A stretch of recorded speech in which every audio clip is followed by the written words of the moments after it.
whenever I teach feedback, the question comes, yeah, but what if the person doesn't take the feedback? They get defensive or they get aggressive, they deflect. Then we have to have a crucial conversation, which is feedback on their ability to take feedback.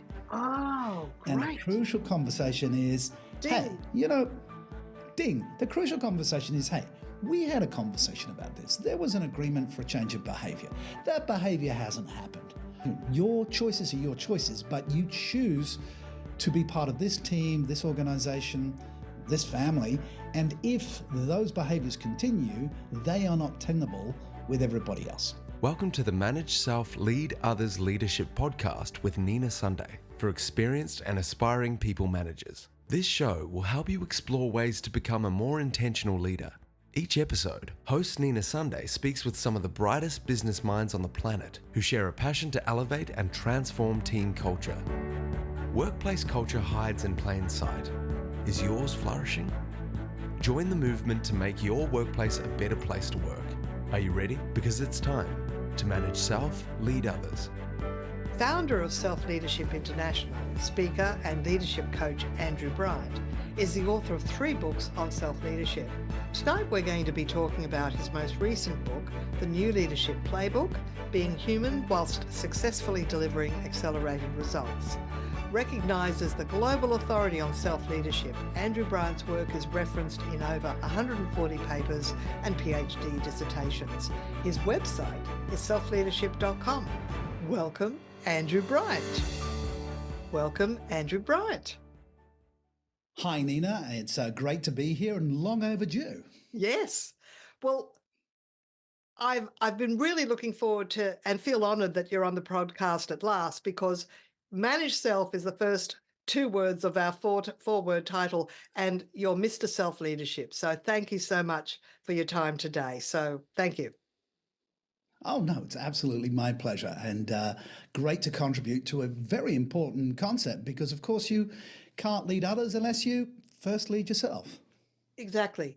And I've been looking through you've got 3 books, and I'm looking through your New Leadership Playbook, actually the free download that will be in the show notes. So it's quite a bit of data in it. I'm thinking, oh, this is a really good book. And then I realize there's so much more when you actually go onto Amazon or your website to purchase the book. So I do urge people to do that. And there will be the links in the show notes.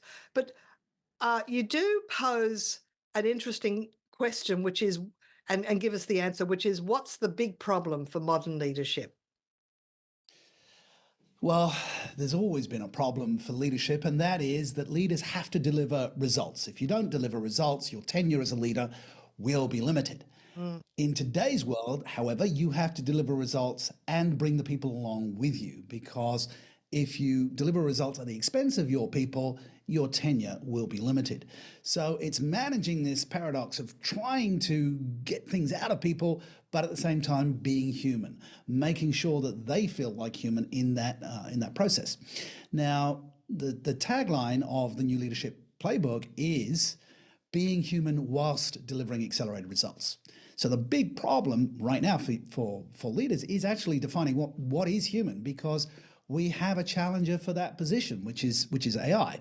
Has this been written by an AI bot, or is this human? Does it serve humans? Is it for humans? And what does it mean to be human? Actually, is a philosophical question that started with the Greek philosophers 4 centuries BCE, and is now very much at the heart of leadership. Oh, right, because there's some reference to Stoicism, isn't there? So what are the principles of Stoicism that relate to self-leadership? Well, there's a number. I mean, Stoicism is about recognizing whatever is and adapting yourself to it. Epictetus, one of the early Stoic philosophers, talked about, it's not what happens to you, but how you handle it that matters, which is really the core of self-leadership, accepting the reality, adjusting, and advancing towards your objectives. And the other things that the Stoic philosophers looked at was living a life of virtue or value. And a key to self-leadership is self-awareness and, what is important to me? What are my values? Am I living a life of intentionality? And I think it's worth just going back to my 2012 book on self-leadership with Dr. Anna Kazan, because we defined self-leadership as a practice, the practice of intentionally influencing your thinking and feeling towards your objectives. And so to influence your thinking and feeling, you have to be aware of the thoughts and feelings you're having and drive those thoughts and feelings towards your objectives with an intentionality. And that makes you the driver of your life rather than the passenger. And so lots of links to Stoicism, but bringing it into our modern and complex world. You've listed a few concepts that I really want to unpack there. And one is, I often use the phrase the intentional leader. And Yes. often with intention, it's actually having intentional language. It's like thinking about, if I say it this way, what sort of result will that have? And that's self-reflection and self-awareness, which is what you also mentioned. Sure. I mean, I was running a leadership program for the government of Botswana last week, and it was really interesting that I had to pick them up on their language. And I made the statement, leadership is language. It is the way you say it that makes a difference. And we had a really strong deep dive around that. Right. Intentionality means, I am purposeful in saying something and considering the impact and outcome of that. Now, will I always get that right? No, I'm going to have a feedback loop and make an adjustment. We live now in a time where psychologists and sociologists actually tell us we have no free will. We don't choose the time and place of our birth. We don't choose our parents, our early childhood upbringing. We're actually quite programmed. And so what we think is free will is actually not. It's cultural influences and programming. But I think most of your listeners, and I know you and I have had this epiphany that's like, hang on a moment, why am I doing it this way? What do I really want to do? Where do I really want to go? What's important to me? And the moment that you ask those questions and you go, well, who's the me that I want to become? That's intentionality. So the leader is intentional for being the best version of themselves, and intentional, what is the impact of my leadership on my followers? Well, that's where psychological safety comes in, and being aware, which is those subtle things of not belittling or not making people feel judged, or how you handle mistakes. It's seeing that people can grow, not having a fixed mindset, which is you talk about mindset in your book. Sure. Yeah, well, mindset drives behavior, and behavior reinforces mindset. It's always been a loop.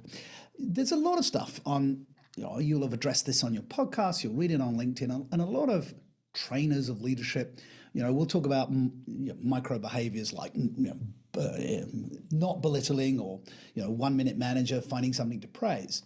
But if you go back to the intentionality, you talk about being an intentional leader or being an intentional self-leader. If you look at the intention to be a self-leader yourself, to take ownership of your thoughts, feelings, words, and actions, and to empower others to take ownership, then micro behaviors like belittling, well, that becomes obvious, right? Yeah. I was speaking in Iceland at the end of last year, and one of the other speakers made a really interesting point, which I've actually shared with some audiences, and people. I've had some real pushback. So he said that the rules we make in life, in HR departments spend all their time writing rules for the 3%. 97% of us know that we shouldn't be doing these things. We have an internal code, right? But governments and HR departments write all these rules. So let's face diversity and inclusion, right? I'm the son of a mother. I'm a brother to two sisters. I'm the father of daughters, and so I know it would be wrong, immoral to treat a woman badly. But if I join an organization, I'm forced to go to a diversity and inclusion training. And it's like, well, who's this for? Most of us know that that's the way to behave, but less than 3% of the population don't know, and they're the people that should be sent to the training. I did want to ask, what is the difference between emotional intelligence and self-leadership? One includes the other. Okay, so I gave you a definition of self-leadership as the practice of intentionally influencing your thinking, feeling, and actions towards your objectives. There are three research cores to self-leadership: self-awareness, self-regulation, which can be called self-motivation or self-discipline or self-management, and self-learning. Right. So emotional intelligence overlaps self-awareness and self-regulation. Do I know what my emotions are, and am I able to regulate them? Right. And perhaps overlapping slightly into self-learning, if I blow it, if I lose it, can I learn to, cognitive behavioral therapy, can I learn to adjust my emotions and behavior? So there's a huge overlap between emotional intelligence. It's just that self-leadership is about intentionally influencing your thinking and feeling. Whereas emotional intelligence is awareness of the things that trigger us. So one is more proactive and the other is a little bit more reactive to what is happening. Oh, thank you. That is such a good definition. I've always wanted to know that. So, Well, yeah, I mean, you're talking about a topic that I've researched, written, and coached and spoken about for 25 years. So, I kind of live, breathe, and excrete this stuff. And we're getting into the distinctions, which is great. Now, you talk about self-awareness being important. And what type of leader is not self-aware? What sort of behavior are they exhibiting? Well, it's amazing that people get to the very top of organizations. We promote results. And therefore that creates a frame. I generated the results, and therefore my way is the right way. And that reinforcing frame of reference is the issue. I'm just going to divert slightly. When I moved from Australia to Asia back in the 2003, my Australian friends said, Andrew, you're moving to Asia, you're going to need to learn to be humble. And I'm like, well, how arrogant do you think I am? And they said, we don't think you're arrogant, but we think you're confident. And Asians can mistake confidence for arrogance. And I went, oh, that's useful. Let me look at that. And I did some research on this concept of humility, right? And a lot of people say leaders need to be humble. Humility doesn't mean making yourself less than somebody else. Humility comes from the Latin humilitas, meaning grounded. And in 2000, a researcher by the name of Tanguy, she defined humility as having an accurate, neither overestimated nor underestimated view of your own abilities, and the ability to consider other people's perspectives as equally valid as your own. Now, so this updated perception of humility links with the self-awareness and is ideal for leaders, because as a leader, we get to be a leader because we have the good ideas and we drive the ideas. We're the first at the whiteboard with the marker. We're first to solve the problem. But as we get to the top, we've got to recognize there are other perspectives, and that humility to go, what are the other perspectives? What if I am stuck in a frame? What if I have a blind spot? And the self-awareness to go, I have ideas, but what are the best ideas? You mentioned, we talked about culture, I think, before we pressed record. And the Japanese, and I mentioned this in the New Leadership Playbook, the Japanese do a really interesting thing. The most senior leader in the room speaks last. Because let's face it, right? If the CEO says, here's what I want to do, everybody else is going to go, oh, yeah, that's a good idea. But if the senior leader goes to the most junior people, what do you think we should do? And then the next level, what do you think we should do? And the next level, what? Then the juniors are not inhibited by the existing frame of the leader. And so the leader gets to hear multiple perspectives. And then they can start to become aware of their own biases. Oh, I wasn't looking at it that way. And the appreciation that there's different ways to look at things. That self-awareness with self-learning really shows a self-leader. Well, that obviously gets over the problem of groupthink. And especially, I know in Japanese culture, they're very loath to criticize their leaders. So by the leader actually not expressing an opinion straight up and asking for others, people then can be honest about what they think and speak it. Yeah, absolutely. And it's interesting because we don't think about that in that kind of Eastern Asian culture, because there's that great case study of where Korean Airlines where, when they were speaking Korean, the co-pilot could not disagree with the pilot because of the hierarchy.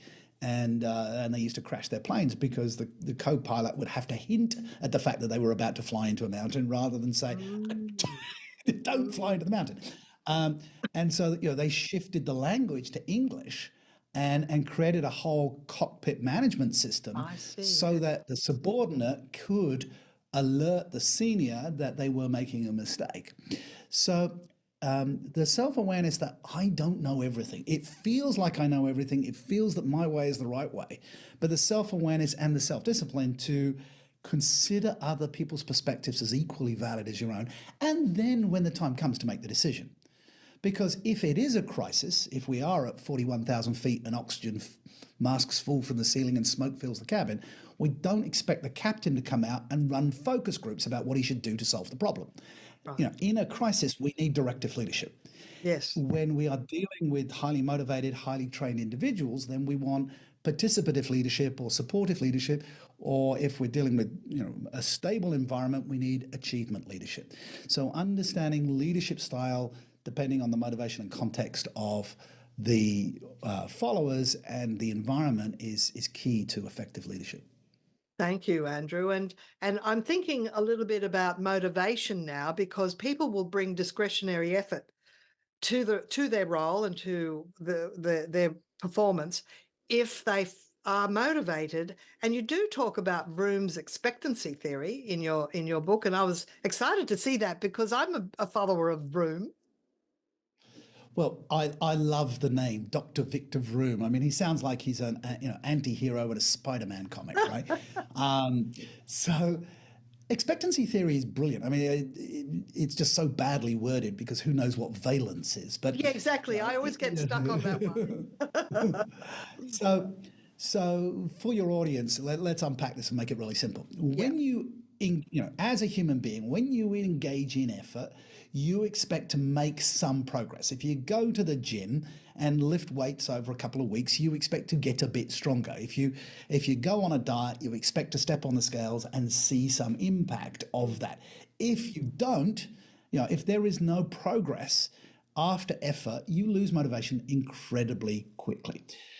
Secondly, when you do make progress, you expect, and this is the valence, you expect some kind of reward that is in line with your values, right? Right. So not just reward, but reward that you want, right? I was in a hotel last week, and they the basket came to the room to say we value as a customer, but they put a bottle of wine in there, right? Well, I stopped drinking 10 months ago, so the reward was not of value to me. Yes. Now, prior to 10 months ago, I'd have been very happy with the bottle of wine, but now that reward was no longer valent to me in expectancy theory, right? So we are motivated when we feel that our efforts make progress. I mean, they break your will in the military by getting you to clean the bathrooms with a toothbrush because you're not making any progress, right? You get broken and that breaks our mind because we can't, and we don't own the task, and the task has no real value. As a self-leader, you know that you choose to do the things that motivate you, and you want to encourage others to take ownership of their objectives. And people will work harder on things that they feel grow them as a human being, reward them in the area that they want to be rewarded, than just being told. Absolutely. And this whole concept of progress is so important. Because I actually have in my office, I have university students who assist me. They might do 1 or 2 days a week. At the end or towards the end of every day, I'll say, what did you learn today? Because I want them to feel like they're not just doing hack work, that they're actually progressing and they're learning, because I want them to feel that this is an interesting role and an interesting contribution they're making. And you can do that with full-time staff as well. Absolutely. And I would add to that, I think it's great. And, you and I have stood in front of classes as well, and trained people in doing stuff. And you need to stop every now and again and go, well, if we ended it right now, what have you learned? That's right. But what about being proactive? What about in the morning going, what do you want to learn today? And that engages the intentionality. Yes. You've got a task, but what do you want to learn from this task? And that preloading, doing everything with purpose. And again, using the Japanese. I mean, I did. I don't want to use the Japanese for every example here because I've studied all sorts of different cultures. But just the tea ceremony. I was always impressed with the tea ceremony because I mean, I grew up, making builder's tea in England. You threw a tea bag in a in a cup and poured some boiling water and splashed some milk in it. There was no ceremony. There was no purpose other than making this warm, sweet liquid that you were going to drink. But when the Japanese spend hours, preparing to pour a cup of tea, it seems so pointless, and yet it's so purposeful because you're focusing the mind on a task with a purpose. Yeah. And I think it was the Buddha that said that enlightenment comes from chopping wood and carrying water. That's That right. it is that doing what you're doing with an awareness to the purpose of why you're doing what you're doing. Oh, isn't that lovely? Yeah, that's great. Look, your book has a whole page with a table of figures. And of course, I've only got the sample. And I was very curious about the decision formula. Is that worth talking about? And how are we going to make a decision is a conversation, right? We can make a leader makes a decision. Leader makes a decision with input from others. It's a focus group decision. So there are all sorts of matrices around decision making. Yes. The numbers that you're referring to is with self-leadership, we need to have an awareness around how much certainty do we need to make a decision. Certainty of the outcome. Well, yes, because you mentioned that people are fearful and risk averse, right? Now, I've been just as you get to meet some fabulous people on this podcast. In my work as a coach and confidant to C-level leaders, I've met some incredible people, and I always ask them, "How certain do you need to be to make a decision?" Now, if you ask a bureaucrat, they kind of need to be 99.99% certain because there's fear of failure, fear of recrimination. Anybody at the cutting edge of an organization, it's 60-65%. If they got 60 to 65% certainty that they're right, they're happy to take the risk because a decision isn't final. If they get new information and we go, probably that wasn't the best decision, but we've got new information, we can adjust, then they can move forwards.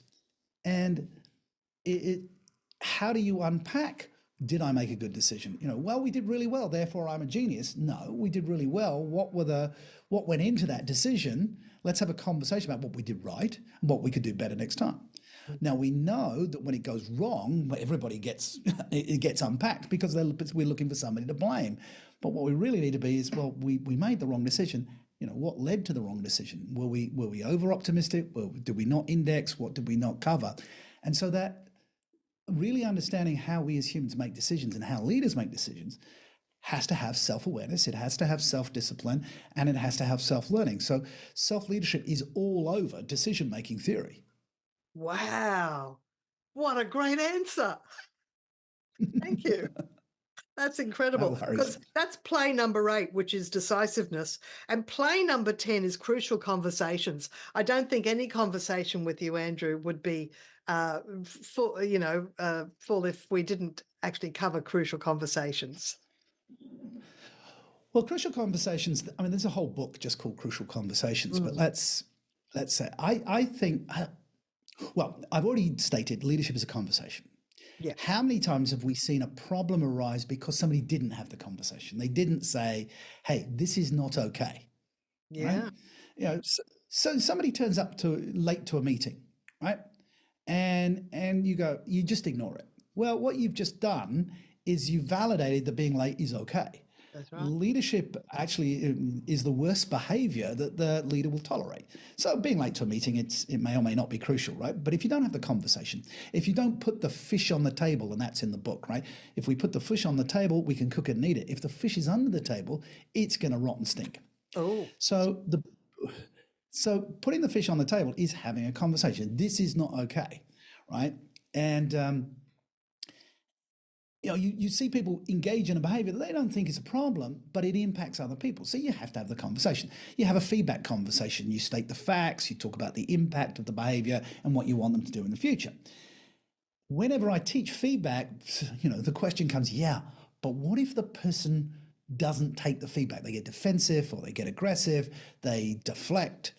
Then we have to have a crucial conversation, which is feedback on their ability to take feedback. Oh, And the great. crucial conversation is, hey, Ding. ding. The crucial conversation is, hey, we had a conversation about this. There was an agreement for a change of behavior. That behavior hasn't happened. We now need to escalate this to the ramification.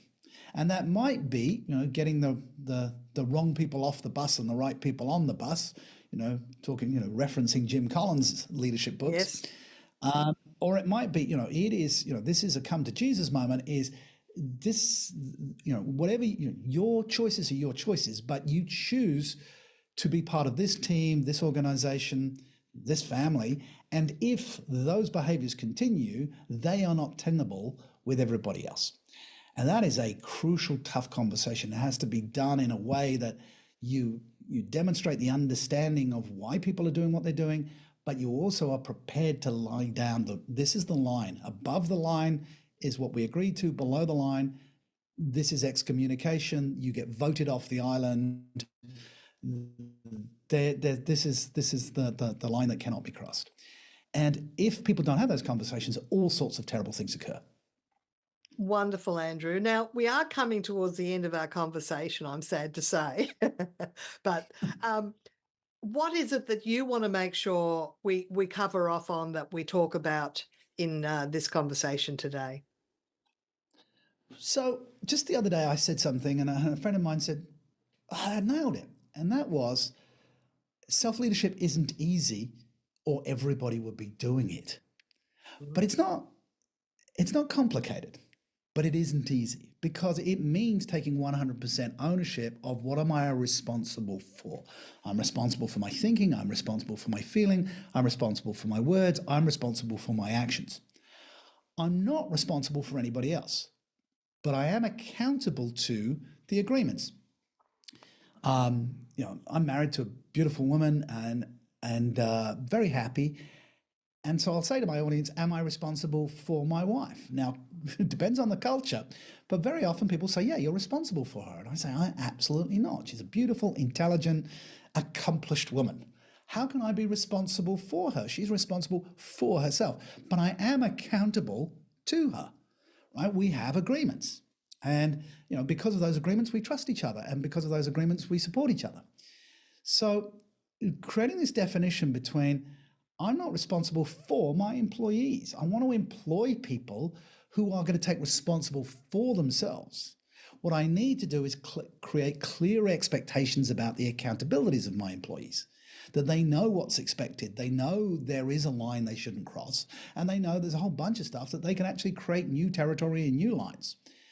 And in the new leadership playbook, there is a formula for leadership, which is clear expectations times mindset and motivation times right behaviors equals accelerated results.